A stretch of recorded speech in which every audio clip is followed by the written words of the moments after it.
Anies Baswedan gagal berlayar. Warga Indonesia, apabila yang akan mendampingi Ridwan Kamil pada Pilkada Jakarta adalah nama dari kader PKS, apakah itu Suswono, Saiku atau Sohibul Iman, maka dipastikan tidak akan ada partai yang bisa menggenapi 20% untuk mengusung Anies Baswedan. Semua partai kecuali PDI Perjuangan telah akan bergabung pada Koalisi Indonesia Maju Plus Plus atau KIM Plus Plus. Artinya Anies Baswedan akan gagal maju pada Pilkada Jakarta. Bagaimana menurut warga Indonesia? Apakah Anies Baswedan benar-benar akan gagal menjadi calon Gubernur Jakarta 2024? Sampaikan di kolom komentar. Terima kasih. Terakhir tahun lalu beliau ngomong gini sama saya, sayang Pak Komut waktu itu tersangkut kasus. Kalau tidak, saya berani eksperimen ajak jadi wapres. Dan saya jamin kau terpilih Jakarta, wapres pasti terima rakyat. Dan kita akan terpilih. Tetapi saya tidak jamin 2024 bisa jadi presiden, dia bilang. Rakyat belum tentu bisa terima, dia gitu kan. Terus saya bilang, Pak, gak usah sesali Pak. Ya, saya bersyukur Pak. Coba kau nggak bisa jadi Pak Anies jadi presiden loh Pak. Peristiwa ributnya terjadi 2023 Pak. Nah itu dengan cara seperti itu kan ada satu proses. Dan saya juga bersyukur Pak dikirim ke tahanan supaya menentramkan. Kan waktu itu isu kan Pak Jokowi bisa kalah karena saya jadikan alat. Saya terima aja kan Pak. Saya bersyukur bisa masuk tahanan, bisa ada hari ini. Makanya itu Bapak juga putuskan kau jadi presiden direktur. Pak Tito bilang, jadi saya tidak boleh lagi ikut jadi pejabat yang karena dipilih rakyat, tapi ditunjuk gitu. Anak abah, lihat nih. Anak abah, mana anak abah? Nih, abah kalian mengaku terhormat jika kembali didukung Prabowo di Pilgub DKI 2024. Astagfirullahaladzim. Inilah yang dimaksud gerakan perubahan itu kali ya. Otaknya berubah-ubah. Sumpah gak ngerti lagi, gak tahu malu, gak tahu diri banget kok. Bisa gitu kan dia berpikir seperti ini. Emang paling enak menjilat ludah sendiri orang yang lu hina di depan masyarakat Indonesia. Sekarang menjadi ya mencoba menjadi SD begitu. Nggak habis pikir kok, kayak buka tembok gitu loh. Kasian tuh anak-anak abahnya. Ada yang sampai jual mobil, ada yang sampai ke surga gara-gara kelaparan. Ada juga yang sampai memutuskan silaturahmi hanya gara-gara beda pendapat. Taunya ya orang-orang kayak gini udah tahu lah. Apakah Anies salah ngasih sinyal untuk minta didukung kembali sama Prabowo? Tentu saja tidak. Gue juga udah pernah bilang, dari zaman batu, politik memang sekotor itu. Agama juga bisa dimanfaatkan demi kekuasaan. Yang goblok adalah lu yang mendukung orang-orang seperti ini setengah mampus. Memutuskan silaturahmi hanya gara-gara beda pendapat. Dan dia apa? Dia tetap ingin menjadi penguasa. Lu lihat siapa yang menggunakan agama untuk memprovokasi umat. Tapi mereka fine-fine saja. Mungkin nggak sih terjadi pertarungan ulang Anies Baswedan versus Ahok dalam Pilgub DKI 2024. Ahok sendiri namanya sangat percaya diri untuk maju sebagai petarung dalam Pilgub 2024 ini. Ahok menyatakan pertandingan ulang antara dia dengan Anies akan menjadi sebuah pertandingan menarik. Dia bahkan tak khawatir kalau pihak Anies nantinya akan mengangkat isu politik identitas. Kita mungkin bisa berharap bahwa penduduk Jakarta lebih rasional dibandingkan daerah-daerah lainnya. Tapi pengalaman Pilgub DKI 2016-2017 menunjukkan harapan itu tak sepenuhnya berlaku. Akan kembali beredar konten-konten tidak masuk akal seperti jangan mensolati jenazah pendukung Ahok karena pendukung Ahok adalah pengkhianat Islam. Dan itu bisa kembali memecah belah Jakarta atau bahkan Indonesia. Hari demi hari nanti kita bukan saja akan menyaksikan serangan terhadap Ahok, tapi juga serangan terhadap Kristen dan juga serangan terhadap kaum Tionghoa. Kita kalau mau menyelesaikan masalah bangsa ini yang keberagaman ini, bukan diem kabur gitu loh. Ya udah, kita mesti tes. Justru sekarang yang terjadi kalau bisa kita mesti lihat dong. Justru kalau bisa rematch sama Pak Anies lebih menarik. Wow. Supaya mengukur sampai di mana bangsa ini setelah naik levelnya untuk menuju Bhinneka Tunggal Ika gitu loh. Jadi Pak Ahok mau rematch lagi dengan Pak Anies? Bukan. Maksud saya itu kalau Anda mengatakan bahwa ini akan takut ribut gitu loh. Kalau takut ribut ya paling cocok ya rematch dong untuk mengukur supaya apel dengan buah apel bandingnya gitu. Cuman mau, udah pede? Bukan soal pede nggak pede, kalau kita pengen demi untuk bangsa ini menilai, kalau bisa ikut menarik menurut saya. Untuk mengukur kan, apakah terjadi lagi demo yang besar, atau terjadi lagi pasang tulisan di mana-mana kan, kita itu menarik gitu loh untuk mengukur. Nanti 100 tahun merdeka masih persoalan ini diumpetin gitu. Pilpres kemudian turun kelas ke pilgub dengan waktu yang cukup pendek, itu stigma itu akan lekat loh Mas. Gini, soal turun kelas, memang ada yang setara sama pilpres. Nggak ada. Kembali ke kampus, kalau cara pandangnya begitu, turun kelas. Pak Prabowo dari presiden terpilih menjadi menteri, turun kelas. Pak Muhaimin dari Cawapres menjadi ketua PKB, turun kelas. Kalau cara pandangnya begitu, semua turun kelas. Itu cara pandang yang keliru. Itu menganggap capres adalah posisi. Pilpres itu posisi, bukan. Pilpres itu kompetisi. Dan kompetisi itu ada awalnya, ada akhirnya. Bener kan? Kata gue juga apa? Suatu saat pasti akan ada butuhnya lagi. Kemarin sok-sokan ngerendahin Bapak Prabowo dengan menilai 11/100. Kemarin juga bilang bahwa Prabowo itu tidak tahan menjadi oposisi. Sekarang apa? Sekarang minta dukungan. Anies Baswedan menyatakan siap bertemu dengan Prabowo Subianto jelang Pilkada Jakarta 2024. Menurut Anies Baswedan, pertemuan dengan Prabowo Subianto ini guna membangun komunikasi politik jelang Pilkada Jakarta 2024. Kalau saya saran aja ya Bapak Prabowo, jangan dikasih hati lagi. Karena yang satu ini beda, seperti kacang lupa kulitnya. Tidak ada rasa terima kasihnya Pak. Ya, jangan dikasih hati lagi. Kok Ahok membuat kok Ahok merasa kalau sekarang dikasih jabatan gubernur sudah lebih siap. Kenapa waktu itu bilang saya sudah lebih siap jadi gubernur? Iya, Anda pernah nggak kuliah S3 di Makobrimob? Ini jebolan Makobrimob, bos. Itu kok aku serius nanya, jebolan Makobrimob itu menurut Ahok menaikkan harga, bukan justru menurunkan? Saya nggak bicara harga. Kalau harga sebenarnya kekuasaan Tuhan kasih orang miliki. Yang saya maksud, Anda di dalam itu belajar menguasai diri. Karena yang paling penting pun, penguasaan diri itu melebihi orang yang menaklukkan kota. Jadi kalau kamu jadi jenderal yang hebat, bisa menaklukkan satu kota, itu kalah dengan orang yang bisa menguasai diri. Nah, itu kelemahan saya kasih contoh kan. Kalau dulu dia bilang ini bukan teh air putih, gue ajak lu ribut. Berjam-jam tuh, ngabisin waktu gitu. Kalau sekarang saya cuma sekian. Karena di dalam tuh saya belajar. Dan kemudian? Nah itu jadi satu, saya bilang kan. Saya jadi belajar banyak di dalam. Banyak orang tanya, kalau dunia bisa diputar balik, kamu mau nggak kalau bisa menghindari? Kan biasa film-film kan gitu kan. Waktu gitu kan. Putar, lalu kita supaya menghindari itu. Anda bisa jadi gubernur, tapi Anda juga tidak masuk ke tahanan. Itu yang saya maksud. Saya bilang, saya pilih tetap sama. Karena? Kenapa? Karena saya akan jauh lebih siap jadi apapun ketika saya bisa menguasai diri saya. Dan apakah memang... Itu yang saya maksudnya. Dan ketika mengatakan itu berarti siap, kalau kita bicara konteks politik hari-hari ini, yang di depan mata kan pilkada serentak. Termasuk juga kesiapan untuk maju ke salah satu pilkada, apakah Jakarta saya atau apapun? masih tetap politisi ya. Sebagai kader politik di tugas manapun bisa. Tapi sebagai teman Ibu Mega saya mesti bilang dong, Bu, saya nggak mau gitu. Kalau saya berharap sih memang Mas Anies biar gak ikut lah. Ribet itu kalau ada Mas Anies. Nanti kalau kalah teriak-teriak curang ya. Kemudian nanti kalau kalah itu demo berjilid-jilid. Dan jika kalah nanti kemudian menyalahkan KPU, menyalahkan DKPP, menyalahkan Bawaslu ya, menyalahkan Pak Jokowi, menyalahkan Pak Prabowo. Dan ujung-ujungnya demo berjilid-jilid begitu ya. Kita punya rekam jejak Mas Anies di Jakarta itu kelihatan yang penting beda dengan pemerintah pusat. Ketika Mas Anies Baswedan menjadi gubernur DKJ 5 tahun mulai tahun 2017 sampai 2022 itu menunjukkan Mas Anies itu kelihatan balik loh. Yang penting itu beda pendapat dengan pemerintah pusat dan ini tidak menguntungkan Indonesia, terutama adalah Jakarta. Apalagi kita punya pengalaman di tahun 2017 ketika Mas Anies menggunakan diksi rasis ya, yang mengatakan kemenangan Mas Anies di Jakarta adalah kemenangan pribumi.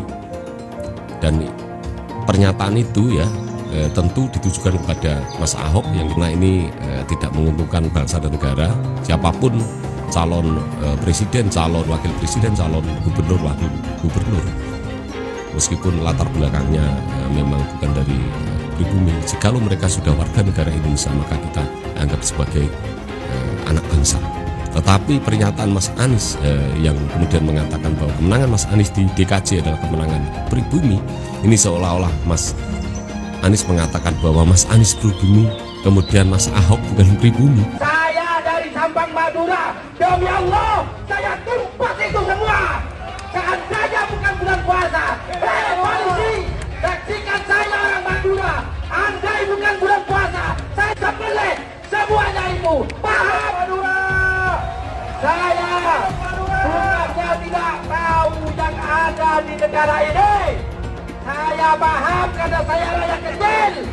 Di Madura cuma sampah karena saya bertekad berjuang teguh untuk memenangkan Anies Rashid Baswedan tanpa sombong. Dan saya kesini ngongkos sendiri, saudara. Perjalanan 1 malam, 1 hari 1 malam. Ngongkos sendiri, beda dengan yang di sana. Indonesia tanpa Jokowi! Indonesia tanpa Jokowi! Indonesia tanpa Jokowi! Mengapa saya katakan demikian?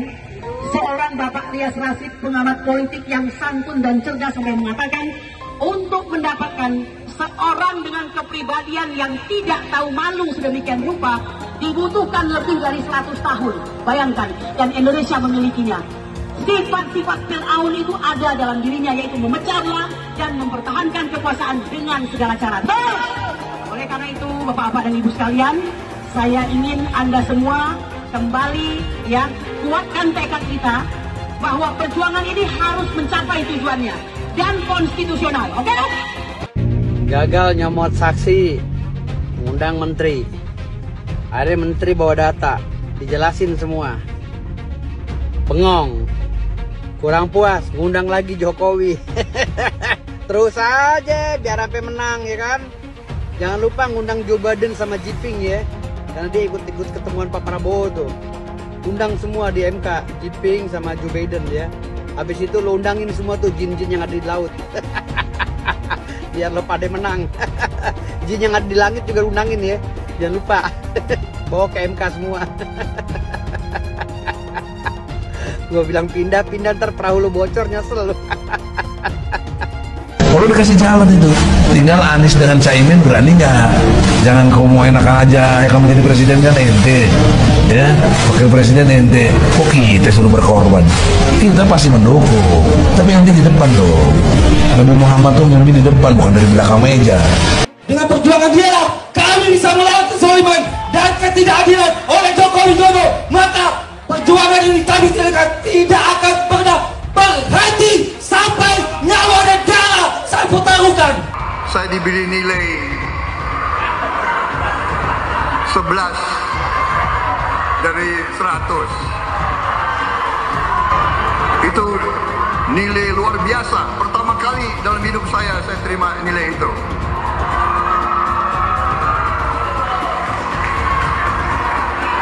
Dari orang yang saya beri kebaikan. Disampaikan oleh Mas Anies, sebagian besar yang disampaikan oleh Pak Ganjar itu kebohongan, itu fitnah. Saya lanjut ke Pak Anies dan ini paling banyak bohongnya. Ya, paling banyak bohongnya. Ini bengis sekali nih pernyataan. Bengis dan jahat. Hanya untuk tujuan menjatuhkan Pak Prabowo, kemudian menggunakan data palsu dan bohong. Dan publik itu sudah mendengarkan pernyataan bohong itu. Dan sebagian publik itu sudah mengkonsumsi pernyataan bohong itu. Dan itu berbahaya. Itu pernyataan bohong yang luar biasa. Terkait dengan pertahanan, berapa skor yang Bapak berikan atas kinerja Kementerian Pertahanan yang dipimpin oleh Bapak Prabowo? Silakan Pak Ganjar. 5 cukup. Skornya justru di bawah 5, Mas Ganjar.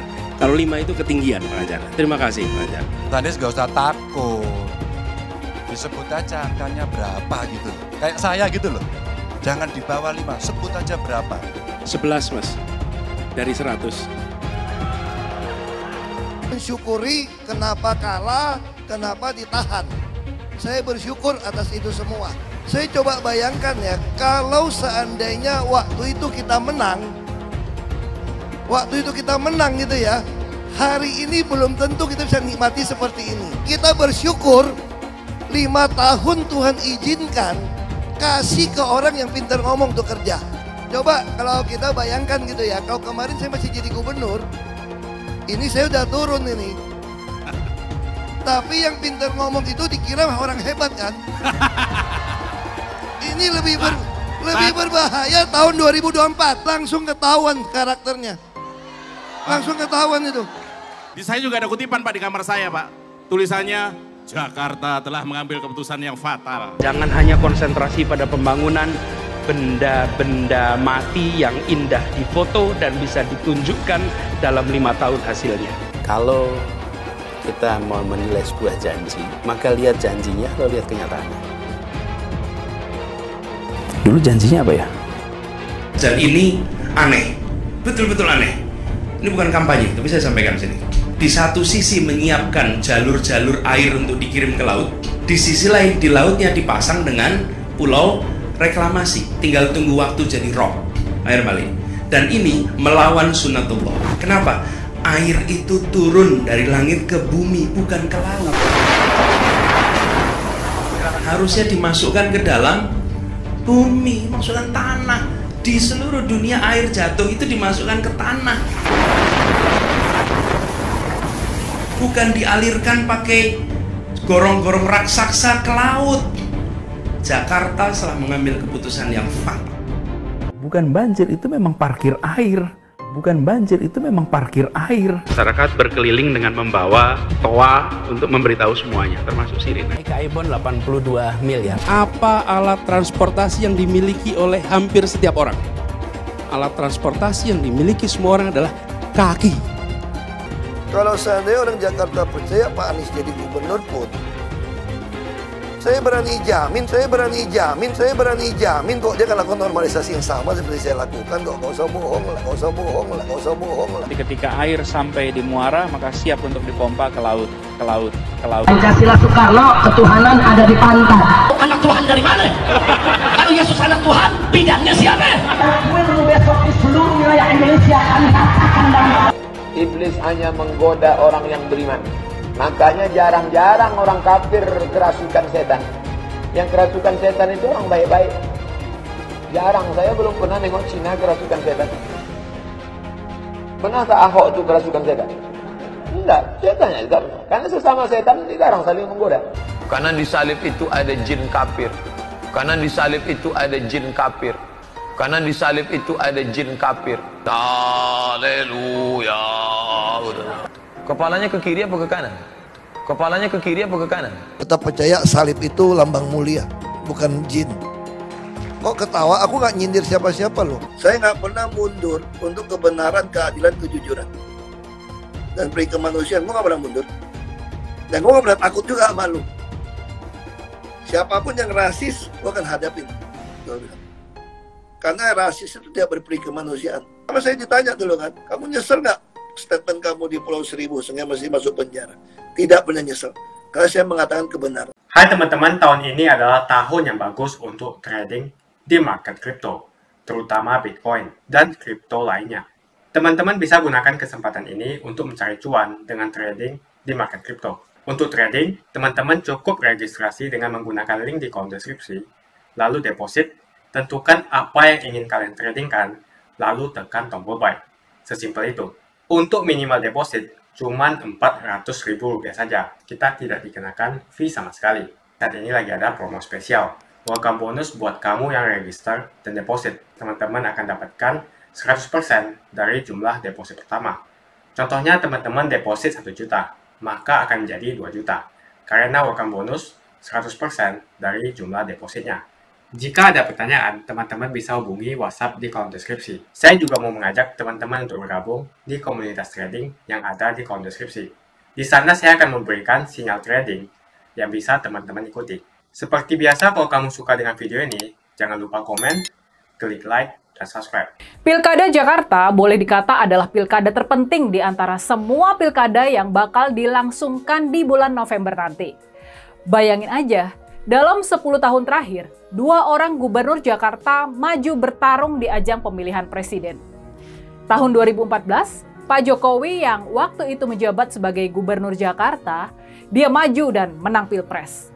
tahun 2024 ini giliran Pak Anies Baswedan, Gubernur Jakarta petahana yang maju di ajang Pilpres. Kabar terbaru mengatakan, ini kabar terbaru loh ya, kabar terbarunya adalah Partai Nasdem ternyata belum tentu mengusung Pak Anies Baswedan di Pilkada Jakarta. Ya, di Pilgub Jakarta. Pernyataan ini muncul dari Pak Ahmad Sahroni, Bendahara Umum Partai Nasdem. Konon, surat dukungan yang sudah diberikan buat Pak Anies itu bisa ditarik kembali. Selama belum ada deklarasi dukungan Partai Nasdem supaya Pak Anies bisa maju di Pilgub Jakarta, masih belum pasti. Terus ini nih yang jadi mengkhawatirkan. Ini benar-benar jadi mengkhawatirkan. Pertanyaan yang mengkhawatirkan itu, terus gimana nasib pencalonan dari jagoan kita? Gimana nasib pencalonan dari Pak Ahok? Siapapun pemenang Pilkada Jakarta di tahun 2024 ini, apakah itu Pak Anies, Pak Ahok, Pak Ridwan Kamil, atau bahkan Kaesang, mereka semua bakal punya peluang buat maju di Pilpres 2029. Nah, jadi sudah terbayangkan posisi strategis Gubernur Jakarta? Pastinya apapun yang mungkin, apapun yang bisa, itu bakal dilakukan buat memenangkan Pilkada Jakarta. Buat menempatkan orang-orang kepercayaan mereka sebagai Gubernur Jakarta. Makanya sudah bisa terbayang juga kan betapa maha pentingnya Pilkada Jakarta tahun ini. Makanya apakah itu Pak Prabowo, Presiden terpilih Prabowo, atau Pak Jokowi, mereka ini semua punya kepentingan sama siapa yang bakal jadi Gubernur Jakarta mendatang. Mereka punya kepentingan besar sama Pilgub Jakarta. Cara yang bisa dipakai adalah menghalangi Pak Anies dan Pak Ahok mendapatkan tiket pencalonan. Di Pilkada Jakarta, kebetulan nggak ada partai politik yang bisa sendirian mengusung pasangan calon. Walaupun didukung sama PKS, Pak Anies masih butuh satu partai lagi buat bisa maju. Begitu juga dengan Pak Ahok. Walaupun mendapatkan dukungan dari PDI Perjuangan, Pak Ahok juga masih harus didukung oleh satu partai lainnya. Dan makanya, Pak Anies Baswedan dan Pak Ahok pun bisa jadi bakal dijegal dari pemilihan kepala daerah Jakarta.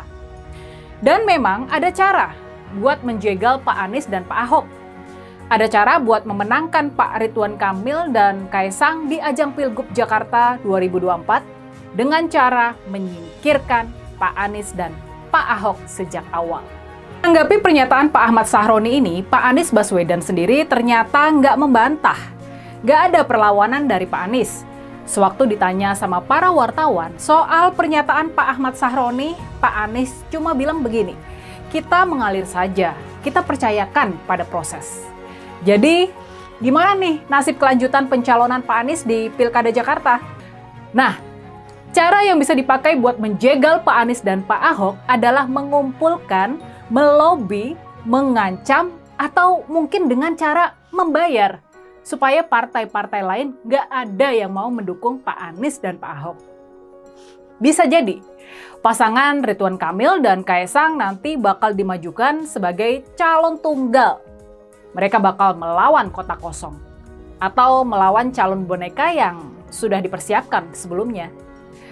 Di sana, kursi PDI Perjuangan nggak cukup buat mengusung Pak Ahok sendirian.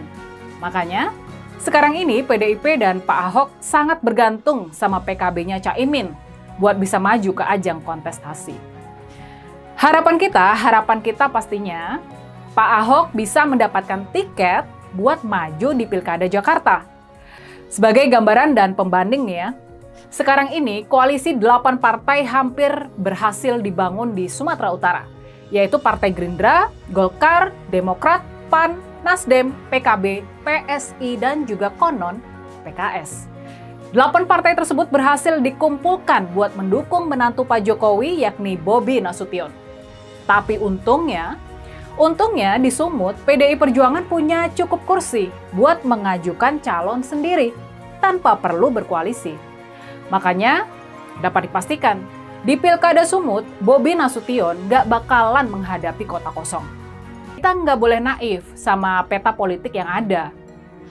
Masih ada kemungkinan Pak Anies dan Pak Ahok nggak dapat tiket. Dan pasangan Ridwan Kamil dan Kaesang bisa maju melawan kota kosong di Jakarta. Dan bisa jadi juga mereka bakal melawan calon boneka yang sudah pasti mudah dikalahkan, Mirip skenario waktu Gibran maju di Pilkada Solo di tahun 2020 lalu. Dengan menggunakan politik identitas, relawan Anies akan menggulingkan Jokowi. Relawan Anies yang mayoritas pengusung khilafah, seperti kadrun FPI dan HTI, ingin melengsarkan Pak Jokowi. Tapi pendukung Anies lupa bahwa 82% penduduk Indonesia suka dengan kinerja Pak Jokowi. Saya pikir kalau terjadi baku hantam, maka ada 82% yang akan menghajar kadrun pengusung khilafah itu. Yang jelas saya tidak akan memilih Anies, karena Anies bukan pribumi yang jelas. Dan Anies juga merupakan antitesis daripada Jokowi. Antitesis artinya bertolak belakangan dengan semua kebijakan Jokowi. Anies sudah terang-terangan menyebutkan dia tidak akan melanjutkan kinerja dari Pak Jokowi. Tidak ada infrastruktur yang akan dibangun jika Anies memimpin Indonesia 5 tahun ke depan. Lagi pula, Anies juga didukung oleh khilafah dan pendukung Anies dari ormas seperti FPI dan juga HTI. Apa kita mau FPI dan HTI kembali di Indonesia jika Anies memimpin? Anies adalah bapak politik identitas yang menghalalkan segala cara untuk menggapai kekuasaan, termasuk menggunakan politik identitas berbasis agama. Kita lihat di kasus Ahok. Kita sudah bisa melihat kinerja Anies selama 5 tahun di Jakarta, dan ini merupakan rekam jejak Anies Baswedan. Tidak ada satupun janji yang dipenuhi, dan tidak ada kinerja yang bisa dibanggakan. Dari DP 0%, OKOC, kelebihan bayar, Formula E, banjir, sumur resapan, jalan rusak, dan gonta-ganti nama jalan. Jadi saya rasa tagline perubahan yang diusung Anies adalah tagline merubah kata korupsi menjadi kelebihan bayar, supaya semua koruptor tidak dijerat oleh pasal korupsi. Karena mereka semua hanya melakukan kelebihan bayar. Jadi perkataan Ahok sudah terbukti, dan Jakarta sudah menjadi korban. Jangan biarkan Indonesia menjadi korban kibulan Anies Baswedan. Suara minoritas jangan lagi merasa takut untuk memilih pemimpin yang membela hak minoritas. Karena Anies jelas hanya memanfaatkan suara minoritas untuk mendapatkan suara. Ingat, di belakang Anies ada ormas pengusung khilafah, seperti FPI, HTI, PA212. Saya yakin sebentar lagi karma Ahok akan mengejar Anies Baswedan. Begitu saja opini saya hari ini. Tuliskan opini kalian tentang Anies Baswedan di kolom komentar. Dan juga tuliskan pendapat kalian tentang people power oleh relawan Anies untuk melengsarkan Pak Jokowi. Tuliskan pendapat kalian. Jika kalian siap untuk melawan people power yang digaungkan oleh relawan Anies, ayo tuliskan lawan people power di kolom komentar. Pastikan Anda semua like video ini dan bagikan video ini ke teman dan family Anda supaya mereka semua mengetahui tentang informasi ini. Tekan tombol subscribe dan bunyikan lonceng notifikasi supaya kamu tidak ketinggalan